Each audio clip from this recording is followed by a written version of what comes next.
사사기 12장입니다.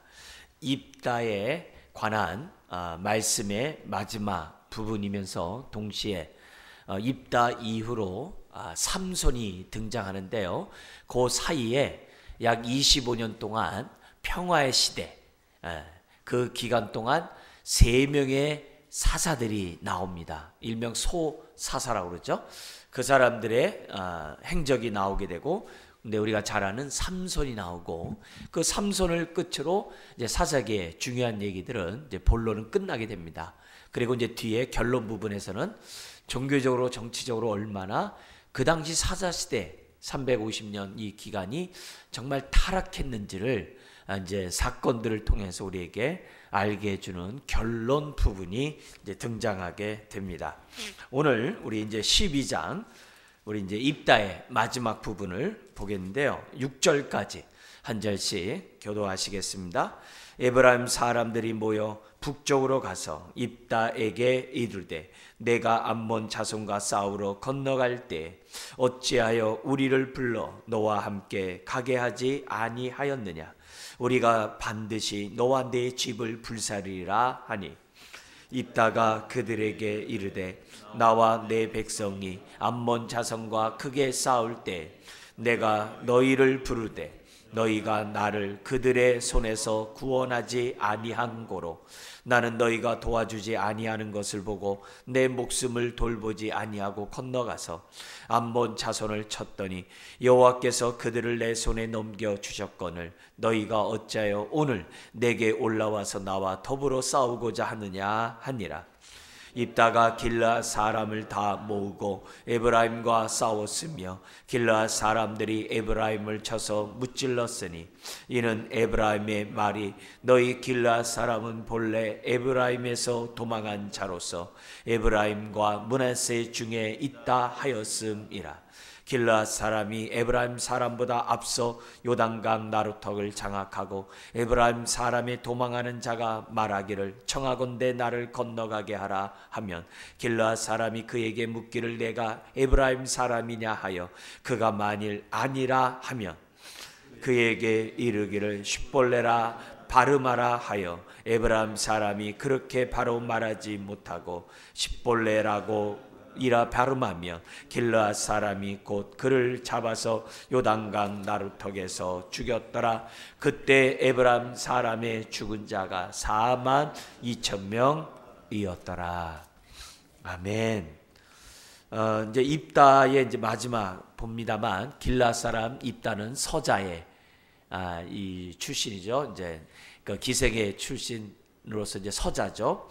그래서 자기 형제들이 배다른 형제들이 자기 아버지의 유업을 이어받을 수 없다고 그래가지고 이 입다를 아주 그 집안을 쫓아내게 됩니다. 그래서 본의 아니게 정말 다른 지역에 가서 기거하게 됐는데 이 사람의 리더십이 굉장히 있었던 것 같아요. 그래서 그 당시에 힘께나 쓰는 사람들이 이 입다에게 이 주변에 몰려오게 되었고 입다는 나름대로 그 지역의 우두머리로서 한 지역을 이제 관할하게 됩니다.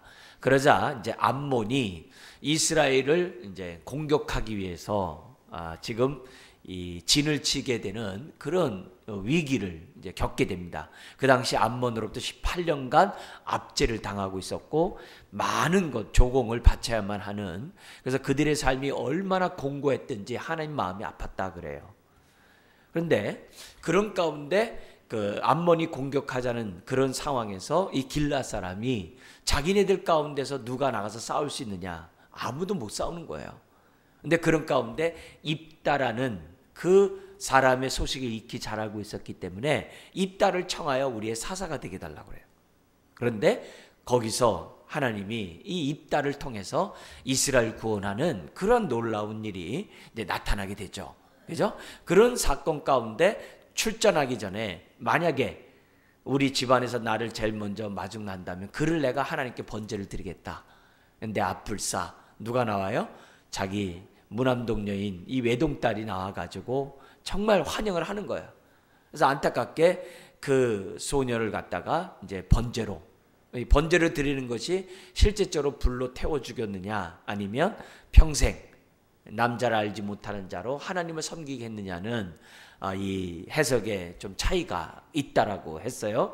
왜냐하면 원문에 그 죽었다라는 단어가 없거든요. 그래서 그런 의미에서 그런 해석도 나온다라고 제가 이제 말씀을 드렸어요. 이제 그리고 났더니 12장에 그 당시 이스라엘의 장자 역할을 했던 요셉의 둘째 아들, 첫째 아들은 누구죠? 므낫세. 그리고 둘째 아들이 에브라임. 근데 야곱이 누구에게 장자의 축복을 줘요? 둘째 아들 에브라임에게 주죠. 그래서 이 에브라임이 실질적으로 르우벤이 원래 첫째잖아요. 근데 죄를 범함으로 장자에서 떠나게 돼요. 그래서 누가 장자 역할을 하게 되냐면 이 에브라임 지파가 이스라엘의 장자 역할을 하게 되고 이스라엘의 정중앙에 땅을 분배받게 돼요. 그래가지고 이들은 힘이 없음에도 불구하고 무슨 역할을 하지는 못함에도 불구하고 장자 노릇은 톡톡히 하려고 철저히 하려고 했던 사람이 에브라임이에요. 근데 이들의 이 장자에 대한 이 자존심이 얼마나 컸는지 나중에는 이스라엘이 통일왕국이 됐다가 다시 이제 분할되잖아요. 남북으로 분할되잖아요. 그때 주축에서 북쪽 왕조로 세웠던 사람들이 또 이 에브라임이거든요. 그러니까 그 버릇 누구에게 안 주는 그런 지파가 이 에브라임 이 지파입니다. 그래서 이 에브라임 지파가 지금 뭐냐면 이 땅에 와가지고 시비를 거는 거예요. 우리가 있는데 왜 우리에게 요청도 안 하고 전쟁에 나가서 네가 지금 누가 너를 세웠다고 너를 갖다가 사사라고 하느냐? 우리가 나라를 통치하는데 니는 어디서 또 이렇게 온 저거냐? 하면서 네가 어떻게 사사로서 이 나라를 통치하냐? 이렇게 이제 불만이 생기는 거죠. 근데 이런 얘기를 똑같은 사건이 앞에서 어디에 있었죠? 기드온 사건 때 그랬잖아요. 미디안이 공격했을 때 기드온이 이기잖아요. 300용사로. 그랬을 때 또 이 에브라임이 와가지고 너 왜 우리를 안 불렀느냐 했을 때 그때 기드온은 뭐예요? 미안합니다. 미안합니다. 내가 정말 이게 급해서 이렇게 했는데 당신이야말로 우리 전체 이스라엘의 장자가 아니겠습니까? 하면서 그들의 마음을 달랬는데 이 입다는 정반대예요. 지금 나에게 지금 시비 거느냐 하면서 입다가 이 에브라임의 그 허세를 그 장자로서의 그런 허세를 갖다가 받아주질 않아요. 그리고 그 에브라임과 전쟁을 벌여가지고 입다가 42,000명의 이 에브라임 지파의 장정들을 몰살시킵니다. 이런 끔찍한 사건이 오늘 이제 본문이에요. 자, 근데 이런 본문에서 우리들이 이제 깨달아야 할 것들이 참 많죠. 무엇보다도 하나님이 일하시는 방법을 보면 너무 우리를 놀라게 하는 게 너무 많아요. 특별히 이 사사로서 쓰임 받은 사람들이 대부분 그 12지파에서 다 나오거든요. 골고루. 근데 한결같이 대체적으로 사람들이 다 어떻게 돼요? 뭔가 부족해요. 뭔가 모자라요. 뭔가 이렇게 뭐냐면 주류가 아니에요. 뭔가 이렇게 정말 무시되고 뭔가 외인에 속한 이런 사람들을 하나님이 이렇게 세워가지고 이스라엘을 구원하는 그런 놀라운 역사를 행하는 그런 것을 보게 되는데 입다도 마찬가지예요. 입다 같은 사람은 대통령이 될 수가 없거든요. 왕이 될 수 없는 그런 상황이에요. 근데 하나님이 서자인 그를 통해서 그도 쫓겨난 그 입다를 통해서 이스라엘 구원하시는 그 하나님의 모습을 보면서 우리는 많은 놀라면서 동시에 우리는 어떻게 돼요? 그렇다. 내 삶이 어떻게 하든지 간에 하나님을 경외하고 하나님을 경외하는 자세 우리가 살아가면 언젠가는 어떻게 돼요? 기드온처럼 입다처럼 저와 여러분들이 어떻게 돼요? 하나님의 때에 쓰임받을 수 있다는 이 소망을 주는 것이 여기 사사기에서 우리가 배워야 될 교훈이죠. 그러나 주인공은 누구예요? 하나님이시죠. 자, 그런 가운데 여러분의 강의 안에 보면은 입다 전체에 대한 구조가 있어요. 눈으로 잠깐 한번 보세요. 10장 6절부터 16절까지 강의안을 보시면 암몬의 압제로 인한 이스라엘의 그 공고가 너무 심한 거예요. 이게 하늘에 상달되게 되고 그래서 이스라엘 백성이 비로소 하나님 앞에 회개하고 하나님 부르는 거예요. 그리고 근데 그때 참 타이밍도 기가 막히죠. 암몬이 이스라엘을 치려고 진을 딱 치는 거예요. 회개를 한 그런 상황에서 하나님의 이름을 부르는데 암몬이 공격해 오는 거예요. 그러니까 하나님이 허락하지 않으면 암몬이 올 수가 없는 거죠. 그러자 지금 뭐냐면 이 이스라엘 백성들의 마음을 갖다가 하나님이 주장하셔서 누구를 선택하게 한 거예요? 입다를 선택하도록 한 거예요. 그러니까 지금 입다는 자기가 스스로 사사가 되겠다고 하는 것도 아니에요. 그렇다고 하나님이 기드온처럼 먼저 입다에게 나타난 것도 아니에요. 나타난 것도 아니에요. 이미 준비되어 있는 입다였는데 그 입다를 하나님이 들어서 쓰셨다는 거예요. 그러니까 기드온과 다른 거예요. 똑같이 큰 용사인데 기드온은 유약한 가운데 큰 용사고, 입다는 뭐예요? 이미 준비된 가운데 하나님 손에 들림받은 쓰임받은 사람이 입다였다는 것을 우리들에게 보여주면서 우리는 하나님 앞에 쓰임받는 데 있어서 우리의 모습이 어떻게 하든지 간에 최선을 다해서 하나님을 경외하는 삶을 살고, 정말 입다처럼 우리들이 정말 준비된 사람이 되었을 때는 언제든지 하나님이 쓰신다는 이 교훈을 우리에게 준다는 거죠. 그래서 10장 17절부터 28절을 보면 이 입다가 이스라엘의 장로로부터 머리요 장수로서 인정을 받잖아요. 그죠? 그리고 백성들이, 길앗 사람들이 서약을 하거든요. 당신은 우리의 머리와 장수로 우리가 인정하겠습니다. 딱 그러니까 이 입다가 뭐냐면 진을 친 암몬에게 사신을 보내요. 너희들이 무슨 용거로 내 백성, 내 땅을 갖다 공격하네. 갑자기 왕이 나타난 거예요. 네. 그래가지고 암몬 사람과 주거니 받거니 얘기가 와요. 근데 그 이야기의 그 핵심의 내용은 뭐냐면은 하나님 중심의 말을 입다가 지금 뭐냐면 암몬에게 하고 있다는 거예요. 네. 하나님의 살아계시고 하나님의 역사하시고 하나님의 인도하신 그 구원의 역사를 입다가 꿰뚫고 있어요. 그 얘기를 암몬에게 지금 하고 있는 거예요. 근데 암몬이 그것을 받아들이질 않아요. 그래서 화친이 어떤 화해가 깨지고 본격적인 전쟁이 이루어지게 됩니다. 그래서 11장 29절 31절을 보면 전쟁이 나면서 입다가 서원을 해요. 나를 승리하게 하면 내 집에서 처음 나를 영접한 자를 번제로 드리겠습니다. 근데 바로 그러면서 11장 32절 33절에 하나님이 도우심으로 승리한 장면이 딱 나와요. 근데 요걸 대칭으로 이제 어떤 되게 되면 입다의 서원에 대한 결과가 나와요. 그 결과는 뭐예요? 자기 무남 동료 딸이 마중 나오는 사건이 나와요. 그리고 나서 이것이 한 달락 됐는데 오늘 본문이에요. 오늘 본문에서 이제는 뭐냐면 내전이 벌어지는 거예요. 암몬이 진을 치더니 지금 누가 진을 쳐요? 에브라임 지파가 진을 치는 거예요. 그냥 몇 사람이 와가지고 입다에게 너 왜 우리를 안 불렀어? 이렇게 얘기한 게 아니라 42,000명의 군대를 끌고 가가지고 그것도 요단강을 건너가지고서 입다 앞에 서가지고 뭐 하는 거예요? 무력 시위를 하는 거예요. 엄포를 딱 놓는 거예요. 몇 명이 간 게 아니라 어마어마한 숫자가 딱 가가지고서 어떻게 돼요? 위협감을 딱 주는 거예요. 위협감을 딱 주니까는 입다 입장에서 어떻게 돼요? 기드온이었다면 미안합니다 이렇게 했겠죠. 근데 입다가 어디서 지금 배운 버릇이냐고 쉽게 얘기하면 그렇게 하면서 뭐냐 전쟁을 벌여요. 근데 전쟁을 벌이는 이유를 딱 봤더니 그 전부터 에브라임이 이 길앗 사람을 빌어먹는 자라고 계속 놀렸어요. 도망다니고 유랑하는 자라고 계속 조소를 했어요. 그래서 평소에 기분이 나빴어. 길앗 사람들이 이 에브라임 사람들에게서. 근데 지금 딱 기회가 온 거예요. 그러니까 입다가 뭐예요? 확 전쟁을 암몬에게 하듯이 에브라임과 내전을 벌이는 그런 일이 오늘 본문에 나오게 되고 결국 이제 승리했다는 이런 장면이 나온다는 거예요. 그래서 우리가 이런 에브라임 이런 사건의 전반적인 이런 배경 속에서 오늘 본문을 보면 여러 가지 우리들이 생각할 것들이 참 많아요. 교훈이.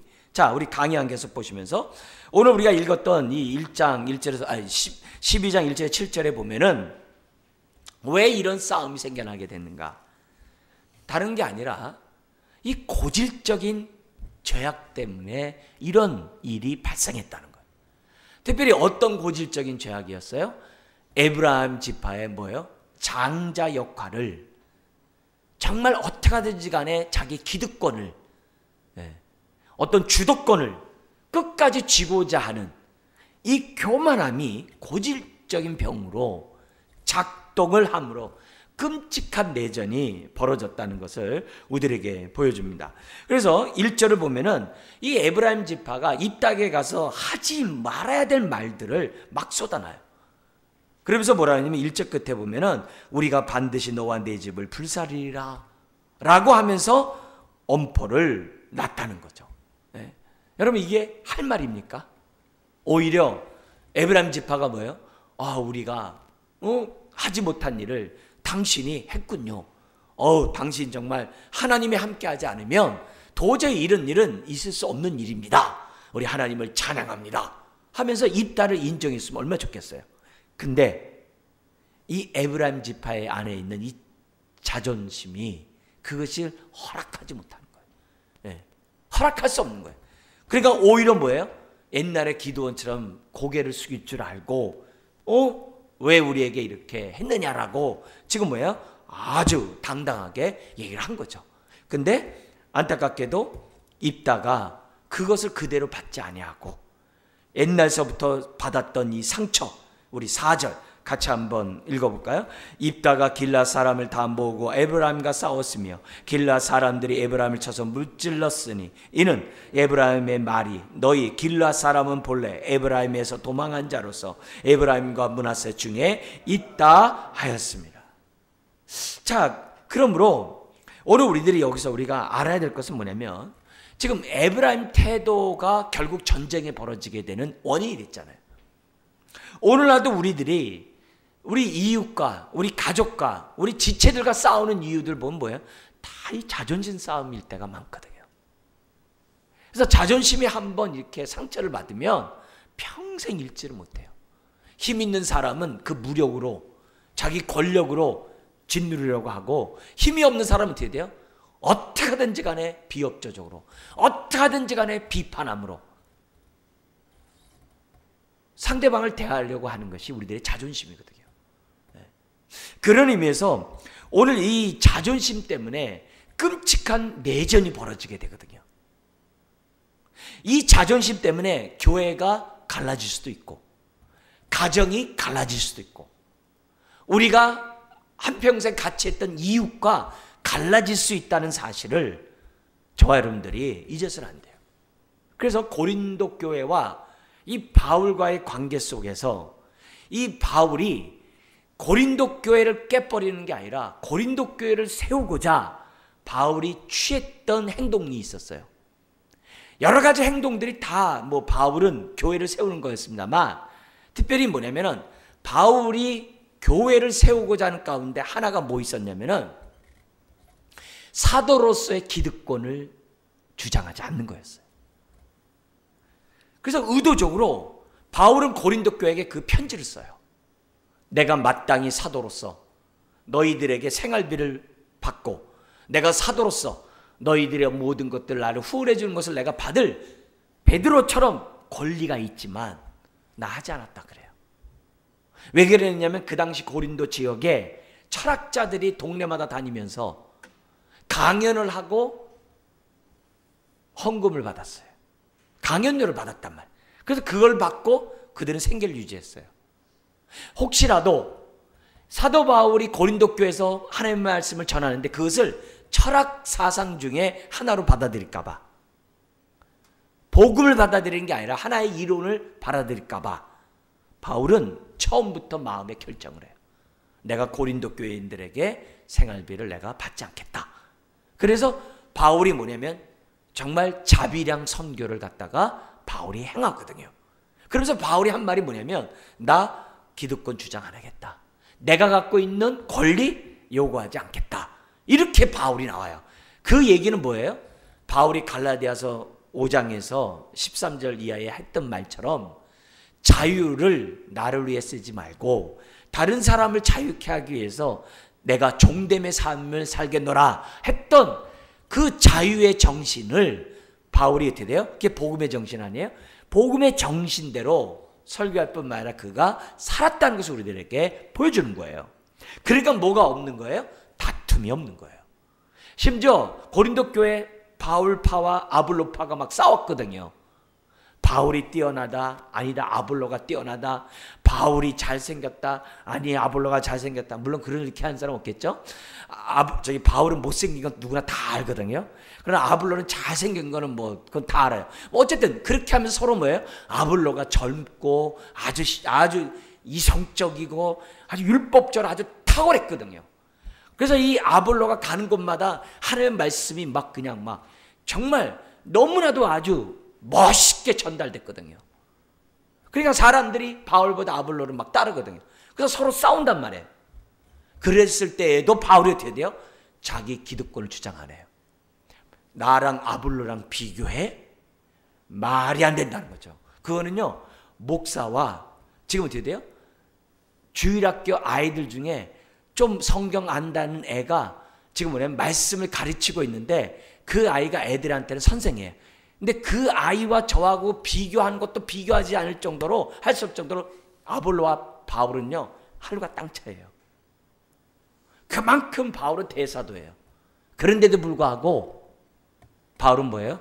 나는 복음을 심었고 아볼로는 뭐 했다고 그래요? 물을 주었을 때 그러잖아요. 인정을 해주거든요. 그러니까 교회가 어떻게 돼요? 싸움이 멈춰지는 거예요. 그렇지 않으면 다 되는 거예요. 하다못해 사도행전 6장에 보면은 예수 성령이 임하고 예수 믿는 사람이 3,000명 5,000명 막 들어오는 거예요. 왜? 여러 가지 정황이 있잖아요. 주님이 부활했죠.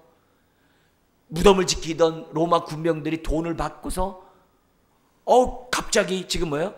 대제사장이 제자들이 훔쳐갔다고 하라. 이런 얘기들이 막 지금 막 다 퍼지고 있었거든요.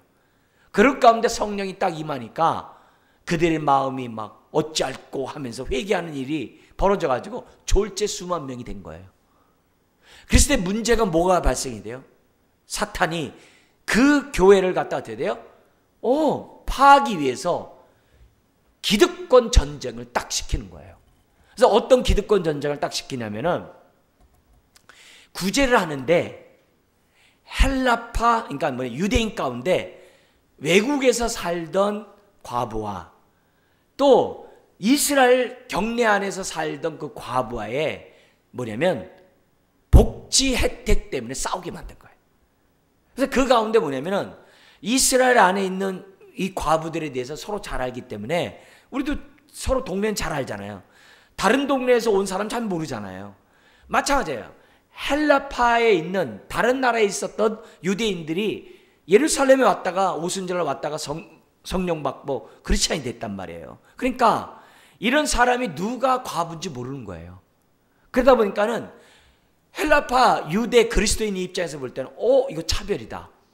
항상 그렇게 말하는 사람도 있잖아요. 차별이다. 이래가지고서 뭐예요? 시끄러워진 거예요. 그래서 어느 정도까지 시끄러워졌냐면요. 헬라파 유대 그리스도인과 히브리파 유대 그리스도인 간에 싸움이 생긴 거예요. 그럴 때 사도들이 뭐라고 그래요? 우리가 이렇게 구제하는 이 일에 우리가 더 이상 할 수 없다. 우리는 말씀과 기도의 전무하리니 집사를 선택해가지고 맡겨라. 딱 그러잖아요. 근데 거기서 놀라운 은혜가 있는 거예요. 무슨 은혜가 있었어요? 히브리파 유대 그리스도인들이 다 양보를 해. 초대교회의 집사직을 양보를 해. 누구에게요? 헬라파 유대 그리스도인에게 양보를 해. 약자에게 양보해서 약자를 돌보도록 초대교회 성도가 성령의 인도 속에서 결정을 하는 거예요. 그래가지고 7 집사가 누구에게서 나와요? 히브리파 유대 그리스도인에게서 안 나와요. 헬라파 유대 그리스도인에게서 7 집사가 나와요. 그리고 그들로 하여금 뭐예요? 그들의 사정을 잘 아는 헬라파 유대 그리스도인들의 과부들을 돌볼 수 있도록 함으로 뭐가 해야 됐어요? 예루살렘 교회가 짜겨질 뻔했어요. 나눌 뻔했는데 성령의 인도 속에서 하나가 돼요. 할렐루야. 여러분, 사탄은 끊임없이 위기를 줘요. 교회를 깨트리고 가정을 깨트리고 우리의 이웃을 깨뜨리고 내 인생을 깨뜨리도록 사단은 끊임없이 해요. 우리가 그럴 때마다 우리가 어떻게 해야 돼요? 성령의 인도 속에서 우리가 올바른 선택을, 선하시고 기뻐하시고 온전한 뜻을 분별하고자 하는 저와 여러분들이 돼야 한다는 거예요. 그 가운데 하나가 뭐냐? 기득권을 주장하지 말자는 거예요. 나의 기득권을 주장하지 말자는 거예요. 내가 이런데 내 자존심을 내세우지 말라는 거예요. 그걸 내세우는 순간 어떻게 돼요? 지금 뭐예요? 에브라임과 입다의 이런 싸움이 우리 가운데 이루어진다는 것을 우리들에게 보여주고 있어요. 그래서 오늘 내가 잠잠하면 교회가, 가정이, 이웃이 화평할 수 있다고 한다면 저와 여러분들이 뭐 하자는 거야? 속상해도 말하지 말자는 거예요. 이건 성령의 인도 없이는 안 돼요. 서운함을 말하지 말자는 거예요. 이건 성령이 역사하지 않으면 안 돼요. 섭섭함 말하지 말자는 거예요. 왜? 말함으로 분란이 일어나니까. 안타깝게도 에브라임은 자신의 장자권, 주도권을 주장한 그 결과 인격 모독까지 했고, 그죠? 너희는 다 빌어먹고 도망다니는 자들이다. 인격 모독까지도 했고, 심지어는 어떻게 돼요? 다 너와 네 집 불살이라 했다고 엄포까지 넣는 이런 막말을 하게 됐다는 거예요. 그러니까 결국 끔찍한 내전이 일어나게 되고 승자가 입답니까? 아니죠. 다 패자죠. 같은 동족을 무찌름으로 어떻게 됐어요? 이스라엘이 약화돼 버려요. 에브라임 4만 2천 명의 장정이 죽었다는 건요, 이건요 어마어마한 숫자가 죽은 거예요. 그래가지고 이 에브라임이 가장 요충지잖아요. 이스라엘의 중간을 차지하고 있었잖아요. 거기 남자 4만 2천 명이 죽었다고 해보세요. 여러분, 제주도에 우리 끔찍한 그 사건이 있을 때 남자들이 얼마나 많이 죽었어요? 4만 2천 명 죽지는 않았어요. 4만 2천 명이 죽었다는 건요, 군대로 말하면 4개 사단이 다 몰살됐다는 거예요. 어마어마한 숫자예요. 그러니까 그 중간 지역이 약해니까 누가 공격해요? 그 서쪽에 있었던 블레셋 나라가 커가지고 이스라엘 중앙을 침범하는 이런 일들을 점점 세를 확대하는 그런 결과를 야기시키는 이런 얘기가 됐다는 거예요. 그러니까 결국 그래서 뭐냐면 나중에 삼손이 등장할 때 블레셋의 압제를 당하는 거예요. 25년 후에, 그러니까 거의 한 30년 후에 압제를 당하는 거예요. 그러니까 이런 것을 볼 때 누가 승리했다라고 볼 수 없는 거죠. 내 자존심을 자기는 지켰는지 모르지만 이스라엘 공동체가 파괴됐고 교회가 파괴됐고 우리의 삶이 파괴됐다는 이 사실을 생각하면서 하나님, 이 밤에 내 자존심보다도 그리스도의 몸을 생각하게 해주십시오. 나의 기득권보다도 먼저 하나님 나라를 생각하는 우리가 될 수 있도록 하나님 도와주십시오. 우리가 기도해야 될 줄 믿습니다. 그러면 동시에 에브라임이 그렇다고 반대로 입다까지 그럴 필요는 없잖아요. 이미 하나님이 자기와 함께한 걸 경험했잖아요. 그럼 입다가 좀 겸손할 수 있잖아요. 하나님께 모든 걸 맡기면 되잖아요. 근데 입다는 뭐예요? 깡패 두목이었잖아요. 어디 와서 지금 까불어?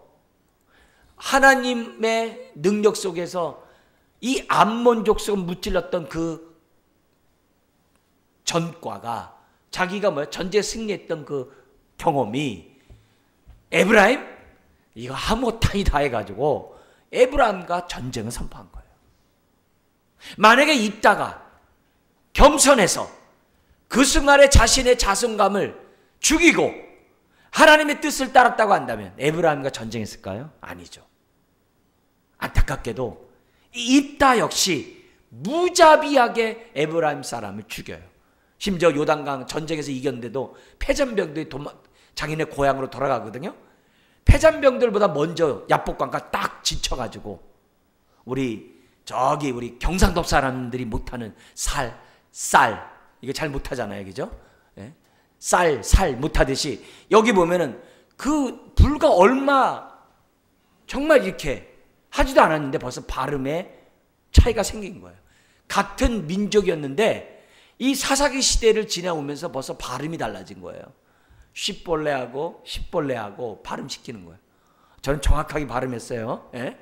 예? 여러분 듣는 게 여러분 똑같이 들으면 여러분 귀가 그게 아닌 게 저는 정확하게 발음했어요. 그러니까 그렇게 발음해가지고 뭐예요? 폐잔병들을 갖다가 다 죽여요. 이런 만행을 저지르게 된 동기가 뭐예요? 입다 역시 뭘 내세운 거예요? 자존심을 내세운 거거든요. 자기의 기득권을 갖다가 했다는 거예요. 이렇게까지 아무리 자기의 자존심을 짓밟았다고 해서 이렇게 만행을 저질러야 되냐 이게 안 된다 이거죠. 그래서 우리가 입다를 보면서 배워야 될 게 뭐냐? 하나님이 함께한 역사를 체험했음에도 불구하고 입다가 이렇게 악행을 저지른 그 근본 이유가 뭐냐? 이게 뭐냐면 내가 치유받지 않아서 그런 거예요. 우리의 심령이 이 깨어진 마음이 하나님의 은혜로 치유받지 못했기 때문에 그래요. 그러니까 뭐예요? 마음속에 에브라임이 평소에 자기네들 무시한 것에서 딱 마음에 생각하고 있었던 거예요. 생각하고 있었던 거예요. 그러니까 뭐예요? 자기가 힘이 있자 자기의 권력을 휘둘렀던 거예요. 무자비하게. 오늘도 우리 마찬가지입니다. 하나님이 우리들에게 평범한 삶을 주셨을 때는요, 빨리 우리가 개인적으로는요, 내 마음이 빨리 주님을 닮아가도록 애써야 돼요. 그리고 교회적으로나 사회적으로 우리 믿는 사람들은 빨리 어떻게 돼요? 복음에 대해서요, 무장을 해야 돼요. 다른 말로 하면 성경 공부나 제자 훈련이나 이런 걸 통해서 뭐야? 성도들을 빨리 무장시켜야 돼요. 왜? 환난 때가 또 오거든요. 그래서 환난을 준비할 수 있도록 교회가 준비돼야 돼요. 그래서 교리가 발전되고 기독교 문화가 이에 뿌리를 내리도록 빨리 해야 돼요. 그렇지 않으면 확 날아가요. 개인도 마찬가지예요. 우리의 마음이 건강한 개인이 되도록 애써야 돼요. 이제 평안하니까 나 기도 안 하고, 이제 평안하니까 나 말씀 안 받고, 평안하니까 내가 이제는 뭐 내가 세상 거 즐기리라. 여러분 땡입니다. 언제 우환이 나에게 올지 몰라요. 그래서 작은 바람 앞에 우리는 휘둘릴 수밖에 없는 거예요. 여러분 거라사 지방으로 가라고 주님이 명령하셨을 때 풍랑이 일잖아요. 근데 주님이 그들과 함께 있음에도 불구하고 그들은 두려워 떨었거든요. 근데 그 귀절이 초대교회 성도들에게 어떤 교훈을 줬냐면, 그 본문이 그 당시 초대교회가 10대 박해를 당할 때 그 본문이 큰 역할을 해요. 그 본문이 어떻게 역할을 하냐면은, 지금 뭐냐면 그 갈릴리 바다에서 풍랑이 있는 것을 10대 박해로 해석을 해요. 그리고 자신들이 드디어 천상을 향해 가는, 주님과 함께 가는 그 배에 있는 것으로 해석을 해요. 그래서 뭐라고 얘기하냐면은, 우리가 풍랑을 일었을 때 예수님이 그 옆에서 편안히 주무시고 있는 그 모습을 보지 못하고 우왕좌왕했던 그 제자들의 모습이 우리들의 모습이 되지 않도록 하자. 그렇게 교훈이 돼요. 그래서 그 말씀으로 인해서 사람들이 어떻게 돼요? 환난을 통과해요. 통과해요. 그렇기 때문에 오늘 저와 여러분들이 어떻게 돼요? 우리가 나에게 당하는 이 환난을 이길 수 있는 힘은 뭐예요? 주님이 나와 함께 한다는 거예요. 할렐루야. 임마누엘이에요. 그게 성탄절이에요. 하나님이 내가 너와 함께 한다. 그게 임마누엘이에요. 그래서 성탄절이잖아요. 함께하는 증거가 성탄절이잖아요. 그러니까 우리들이 평소에 뭐예요? 나와 함께하는 주님과 친해야 돼요. 그걸 어느 때 해야 돼요? 내가 좀 살만할 때. 내가 좀 어떻게 돼요? 발등에 불이 떨어진 것이 없어서 뭔가 좀 저 하려고 할 때 부지런히 저와 여러분들이 준비해야만 한다는 거예요. 그리고 입다같이 상처받은 마음으로 있지 말고 빨리 치유받아서 에브라임이 뭐라고 하더라도 허허 웃을 수 있는 저와 여러분들이 돼야 돼요. 그렇지 않으면 내 마음이 이렇게 상처 가운데 있으면 까분 사람에 대해서 내가 공의를 베푼 것에 대해서 자랑해요. 우리는 그런 사람이 되어서는 안 돼요. 아무리 우리를 짓밟아도 입다같이 행동하는 그런 잘못을 범하지 않도록 해야 돼요. 그래서 결국은 내가 어떤 행동을 할 때마다 이것이 교회를 세우는 것인지, 가정을 세우는 것인지 내 인생을 세우는 것인지를 먼저 생각하자는 거예요. 지금 북한과 미국과의 자존심 싸움 때문에 우리 같은 사람들은 이게 지금 어떻게 터질지 불안한 게 있잖아요. 지금 그들의 자존심 때문에 괜히 서울이 불바다가 되면 어떡하겠어요. 자존심에 대한 이런 내세울 때가 아니잖아요. 우리 역시 마찬가지죠. 네. 어떻게 하든지 간에 전쟁이 이 땅에 나타나지 않도록, 이루어지지 않도록 우리가 해야 되지 않겠어요? 뭔가 지략을 짜야 되지 않겠어요? 그런 의미에서 우리가 자존심으로 나는 살리고 남을 죽이는 자존심 때문에 그런 악을 범하지 말자 이게. 결국 에브라임과 입다가 싸움으로 국력이 약화되고 결국 그렇게 해서 어떻게 돼요? 이스라엘이 힘을 잃어버리는. 나중에 이제 마지막도 봅니다만 베냐민 지파가 몰살당하잖아요. 그런 끔찍한 일들이 벌어졌기 때문에 이스라엘이 결국 힘을 내지 못하거든요. 우리 교회에 얘기해도 돼요. 교회 안에서도 여러 부서가 있어요. 자기네 부서 살리려고 다른 부서가 어떻게 하든지 간에 신경 쓰지 않는다고 한다면 언제 밑빠진 독에서 물이 차오를지 몰라요. 항상 모든 것들은 전체를 보면서 우리들이 어떻게 돼요? 서로 합력해서 그리스도의 몸을 세우는 저와 여러분들이 돼야만 한다는 것을, 이런 것들 통해서 우리들이 배워야 돼요. 주님, 이 밤에 나의 자존심이 주님 날마다 십자가에 못 박히는 그런 역사를 경험하게 주옵소서. 주님, 내가 하는 이것 때문에 나는 내 자존심은 살는지 모르지만 남을 죽이고 공동체를 파하는 그런 일이 없도록 하나님 도와주십시오. 이것이 우리가 예수 그리스도 안에서 자유한 자의 마땅한 태도라는 것을, 진정한 자유라는 것을 저와 여러분들이 우리들이 깨달을 줄 믿습니다. 자, 그리고 나서 7절에 입다가 6년 있다가 사사가 되고 죽습니다. 그래서 상처 많은 입다를 통해 이스라엘을 구원하게 됐죠. 자, 근데 8절부터 15절에 보면 입다를 뒤이어 사사가 3명이 등장하게 됩니다. 여기 보면은 입사는 7년, 엘로는 10년, 압도는 8년을 사사를 합니다. 근데 이때 뭐냐면 외침이 없었다는 얘기는 무슨 얘기예요? 이스라엘이 하나님 앞에서 악을 행하지 않았다는 말이에요. 그죠? 하나님 앞에서 우상을 숭배하지 않았으니까 외침이 없었던 거예요.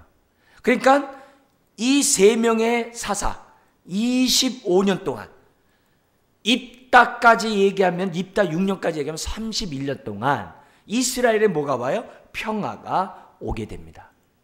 그런데 이런 평화가 그들에게 오게 된 이유는 뭐예요? 그들이 하나님 말씀을 지켰기 때문에 하나님의 주신 복이에요. 그죠? 복이에요.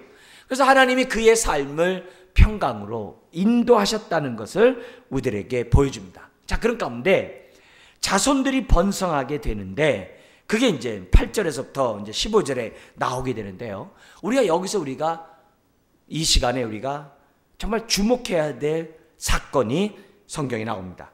우리 한번 9절 같이 한번 읽으시면서 뭐가 문제였는가 한번 살펴보겠습니다. 시작. 그가 아들 30명과 딸 30명을 두었더니 그가 딸들을 밖으로 시집 보냈고 아들들을 위하여는 밖에서 여자 30명을 데려왔더라. 그가 이스라엘의 사사가 된 지 7년이라.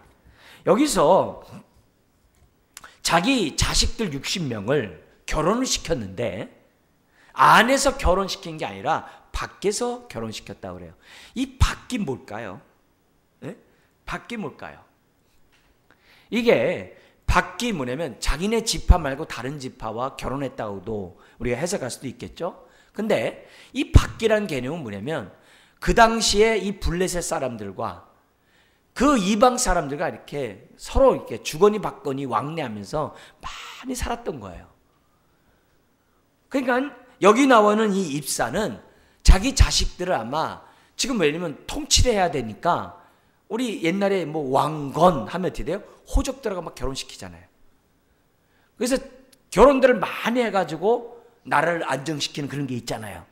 그러니까 이 자식들을 다 사사니까 권력이 있으니까 결혼하려고 하는 사람들이 얼마나 많겠어요.